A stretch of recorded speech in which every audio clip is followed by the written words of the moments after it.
അവിഹിതം സന്ന ഹെഗ്ഡെ സംവിധാനം ചെയ്ത് അമ്മിണി ചന്ദ്രാലയം, ധനേഷ് കോലിയാട്ട്, രാകേഷ് ഉഷാർ, ഉണ്ണി രാജ, വിനീത് വാസുദേവൻ, വൃന്ദ മേനോൻ തുടങ്ങിയവർ അഭിനയിച്ച ഈ മലയാളം കോമഡി സിനിമയെ കുറിച്ചാണ് ഇന്ന്.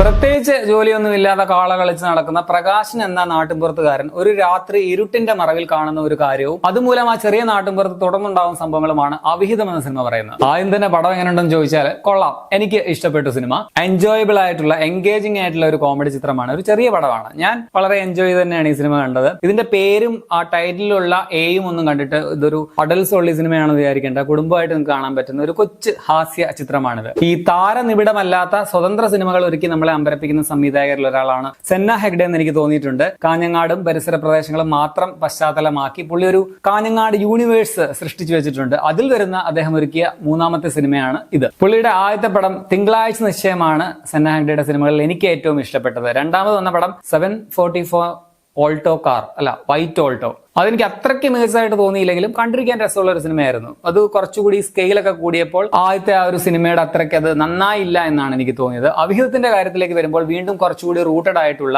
റിയലിസ്റ്റിക് ആയിട്ടുള്ള ഒരു സമീപനമാണ് സംവിധാനം കൊടുത്തിട്ടുള്ളത്. ഏത് നാടുമായിട്ട് നമുക്കിത് റിലേറ്റ് ചെയ്യാൻ പറ്റും എന്നുള്ളതാണ് എന്റെ പ്രത്യേകത, പ്രത്യേകിച്ച് ഗ്രാമപ്രദേശങ്ങളിലുള്ള ഇടങ്ങൾ. അതുകൊണ്ട് തന്നെ ഇങ്ങനെയൊക്കെ ചെയ്തിട്ടുള്ള ആളുകൾക്കും ഇങ്ങനെയൊക്കെ ചെയ്യുന്നത് ശരിയാണെന്ന് കരുതുന്ന ആളുകൾക്കും ഈ പടം കണ്ടാൽ കുറച്ച് പൊള്ളും കുറച്ച് ചൊറിയും എന്നുള്ളതും സത്യമാണ്. അതാണല്ലോ ആക്ഷേപഹാസ്യത്തിന്റെ പ്രത്യേകത. സിനിമ പറയുന്ന വിഷയം വലിയ പുതുമയുള്ള സബ്ജക്റ്റ് ആയിട്ടൊന്നും തോന്നിയില്ല. 2020 ശേഷം ഈ പൊളിറ്റിക്കൽ കറക്റ്റ്നെസ് വേവിന്റെ ഭാഗമായിട്ട് വന്ന സിനിമകൾ മുതൽ 89 ശ്രീനിവാസൻ ചെയ്ത വടക്കു നോക്കിയന്ത്രത്തിലെ നായകനും 81 KG ജോർജ് അവതരിപ്പിച്ച കോലങ്ങൾ സിനിമയിലെ കഥാപാത്രങ്ങളും ഒക്കെ ഇതേ വിഷയം, അതായത് ഈ നാട്ടിൻപുറത്തെ സദാചാരവും സംശയവും ഒക്കെ പല രീതിയിൽ മലയാള സിനിമയിൽ ചർച്ചയായിട്ടുമുണ്ട്. നാട്ടിൻപുറം എന്ന് വെച്ചാൽ അത്രയ്ക്ക് നന്മകളാൽ സമൃദ്ധമല്ല എന്നാണ് ഇത്തരം സിനിമകൾ പറഞ്ഞു വയ്ക്കുന്നത്. അതുപോലുള്ള ഒരു സിനിമയാണിത്. പക്ഷെ അന്നും ഇന്നും ഈ ഒരു വിഷയത്തിന് കാലിക പ്രസക്തി ഉണ്ടെന്നുള്ളതാണ് പ്രത്യേകത. ഞാനൊക്കെ നാട്ടിൻപുറത്തെ ജീവിക്കുന്ന ഒരാളായതുകൊണ്ട് ഇതുപോലെയുള്ള ഒരുപാട് കഥാപാത്രങ്ങളെയും ഇതുപോലെയുള്ള സിറ്റുവേഷനുകളും ഒക്കെ കണ്ട് നമ്മുടെ ചുറ്റുവട്ടത്തൊക്കെ കാണാറുള്ളത് കൊണ്ട് അങ്ങനെ പെട്ടെന്ന് റിലേറ്റബിൾ ആയിട്ടുള്ള ഒരു പശ്ചാത്തലമായിരുന്നു ഈ സിനിമയ്ക്കുള്ളത്. അനാവശ്യ കാര്യങ്ങൾ കൊണ്ട് പടം വലിച്ചു നീട്ടാതെ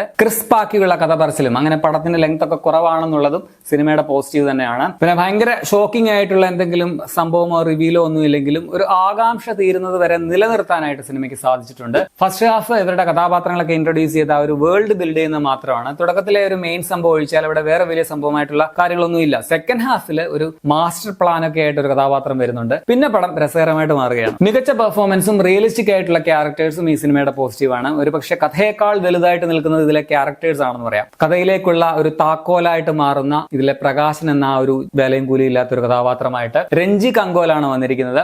ആരെങ്കിലും അവനിട്ടൊന്ന് പൊട്ടിച്ചിരുന്നെങ്കിൽ എന്ന് നമുക്ക് തോന്നുന്ന ഒരു കഥാപാത്രമാണ്. അത് ആ രീതിയിൽ തന്നെ അഭിനയിച്ച് ഫലിപ്പിക്കാനായിട്ട് രഞ്ജിക്ക് സാധിച്ചിട്ടുണ്ട്. കണ്ടാലിപ്പോ നമുക്ക് തൊട്ടടുത്ത് കാണുന്ന ഒരു വ്യക്തി, നമുക്ക് നല്ല പരിചയമുള്ള ഒരാൾ എന്ന ആ ഒരു രഞ്ജിയുടെ ലുക്കും ആ കഥാപാത്രം വളരെ കൺവിൻസിംഗ് ആയിട്ട് അവതരിപ്പിക്കാനായിട്ട് പുള്ളിയെ ഹെൽപ്പ് ചെയ്തിട്ടുണ്ട്. ഉണ്ണി രാജ അവതരിപ്പിച്ച ടൈലർ വേണു രസകരമായിട്ടുള്ള ഒരു കഥാപാത്രമായിരുന്നു. കുറച്ച് ചിരിക്കാനായിട്ട് പുള്ളിയുടെ ക്യാരക്ടർ കൊണ്ടുവരുന്നുണ്ട്. അതുപോലെ മുകുന്ദൻ എന്ന സോ കോൾഡ് നിഷ്കളങ്കനായിട്ടുള്ള ഭർത്താവായിട്ട് രാകേഷ് ഉഷാർ എന്ന നടനാണ് വന്നിരിക്കുന്നത്. പുള്ളിയും കൊള്ളാമായിരുന്നു. ഓപ്പറേഷൻ അവിഹിതത്തിന്റെ പദ്ധതിയൊക്കെ തയ്യാറാക്കുന്ന മുരളിയായിട്ട് വന്ന ധനേഷ് കോലിയത്തും കിടുവായിരുന്നു. ഇതിലെ സ്ത്രീകളിൽ എനിക്ക് ഏറ്റവും ഇഷ്ടപ്പെട്ട കഥാപാത്രം അമ്മായിയമ്മയായിട്ട് വന്ന അമ്മിണി ചന്ദ്രാലയത്തിന്റേതാണ്. എന്തൊരു നാച്ചുറൽ പെർഫോമൻസ് ആണ് പുള്ളിക്കാരി. നമ്മുടെ അടുത്ത് കാണുന്ന നമുക്കെല്ലാം നല്ല പരിചയമുള്ള അറിയാവുന്ന ഒരു അമ്മ കഥാപാത്രമായിട്ട് തോന്നി. ഇനിയിപ്പോ കൂടുതൽ പുള്ളിക്കാരി ശ്രദ്ധേയാകുമെന്ന് വിചാരിക്കുന്നു. നിർമ്മലയായിട്ട് വന്ന വൃന്ദ മേനോനും കൊള്ളാം. വിനോദായിട്ട് വന്ന വിനീത് വാസുദേവൻ, അനീഷ് ചെമ്മരത്തി, അജിത് പുന്നാട്, പിന്നെ പേരറിയാവുന്നതും അറിയാത്തതുമായ ഇഷ്ടംപോലെ താരതമ്യേന പുതുമുഖങ്ങളായിട്ടുള്ള അഭിനേതാക്കൾ സിനിമയിലുണ്ട്. എല്ലാവരും വളരെ നാച്ചുറൽ ആയിട്ടുള്ള പെർഫോമൻസ് ആയിരുന്നു. രമേഷ് മാത്യൂസ്, ശ്രീരാജ് രവീന്ദ്രൻ എന്നിവരുടേതാണ് ക്യാമറ. സനത് ശിവരാജിന്റേതാണ് എഡിറ്റിംഗ്.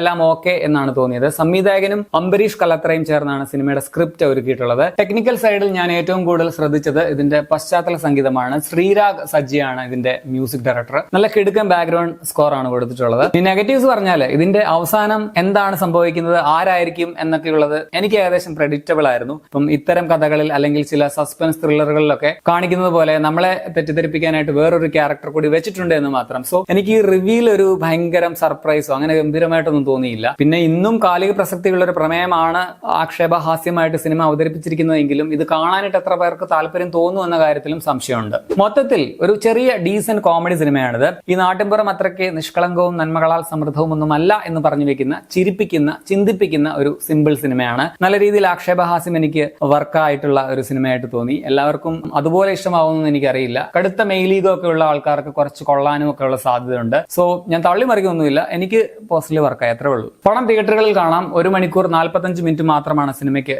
റൺ ടൈം ഉള്ളത്. പേരിലേ ഉള്ളൂ ബട്ട് 18+ ഒന്നുമല്ല, എല്ലാവർക്കും കാണാവുന്ന ഒരു സിനിമയാണ്. അപ്പൊ നിങ്ങൾ ഈ പടം കണ്ടുള്ളവരാണെങ്കിൽ നിങ്ങളുടെ അഭിപ്രായം കമന്റിൽ രേഖപ്പെടുത്തുമല്ലോ. ശരിയാണ്.